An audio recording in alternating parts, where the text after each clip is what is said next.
धन गुरु नानक देव जी महाराज दसते ने, रहे एकांत एको मन वसया, आसा माहे निरासो, अगम अगोचर देख दिखाए, नानक ताका दासो।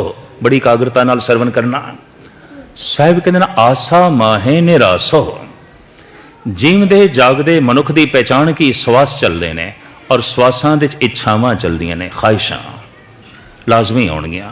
इस वास्ते कहते हैं जब लग श्वास तब लग आस। ये तो दोवें इकट्ठे ही रहंदे ने, इच्छावां ते चलदियां ने। सतगुरु कहते हैं अगर कोई आशा तेरी पूरी हो गई है, कोई इच्छा तेरी पूरी हो गई है, तो तू समझ नहीं परमात्मा की इच्छा भी यही सी, इस वास्ते पूरी हुई है, उंज नहीं होनी सी।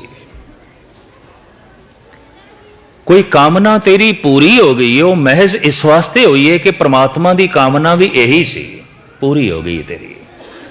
और कोई इच्छा तेरी पूरी नहीं हुई तो समझ लेना परमात्मा की इच्छा कोई होर है, तो उसकी रजा च राजी हो जा। इसनू कहंदे ने आसा माहे निराश वलाए, नेचो नानक करते पाए। आशा दे च निराश होके रह। आशा तेरी पूरी हो गई तो समझ नहीं परमात्मा की इच्छा भी यही सी, इस वास्ते पूरी हुई है। तो जे नहीं हुई तो समझ लेना परमात्मा की इच्छा कोई होर है।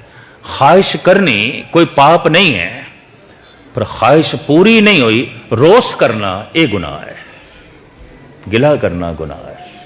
इच्छा तेरी पूरी हो गई है तो परमात्मा की इच्छा भी यही सी, गरूर केड़ी गल दा, तकब्बुर केड़ी गल दा।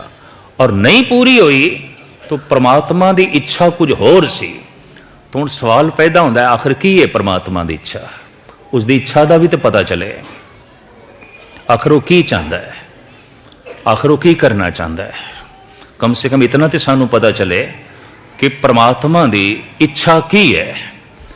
धन गुरु अर्जन देव जी महाराज दसते हैं परमात्मा की इच्छा की है, जगत बारे, संसार बारे, तेरे बारे।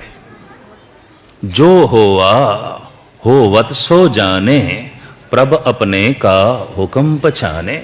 जो हो गया है होना ही सी, यही परमात्मा की रजा, यही परमात्मा की इच्छा। दिन होया है होना ही सी, उसकी इच्छा। रात होई है होनी सी, उसका हुक्म। जन्म होया है होना ही सी, एक हुक्म। मरण होया है होना ही सी, उसकी रजा। जवानी आई है आवनी सी, उसकी इच्छा। पर बुढ़ेपा आया है आवना ही सी, उसकी इच्छा। सुख मिले है मिलना ही सी, उसकी रजा। दुख मिले है मिलना ही सी, उसका हुक्म। इज्जत मिली है मिलनी ही सी, एक हुक्म। बेइज्जती हो गई है होना ही सी, एक हुक्म। जो हुआ वो वत सो जाने। जो हो गया है इनू समझ ली होना ही सी, ये उसकी इच्छा है। ते हुण तू आख जो हो गया है ये क्यों होया है, ये नहीं होना चाहिए सी। ये ते परमात्मा की इच्छा नाल टकराना है। ते पुरखा टकरा ले कितना, इच्छा तो उसे दी पूरी होएगी, तेरी नहीं होनी। और जितना तू टकराएगा उतना ही दुखी होवेगा, उतना ही कलेश नाल बनेगा, उतना ही दूर चला जाएगा। और जितना तू रजा दे च राजी रहेगा उतना ही नेड़े आ जाएगा, उतना ही तेनू परमात्मा ने निहाल कर देना है।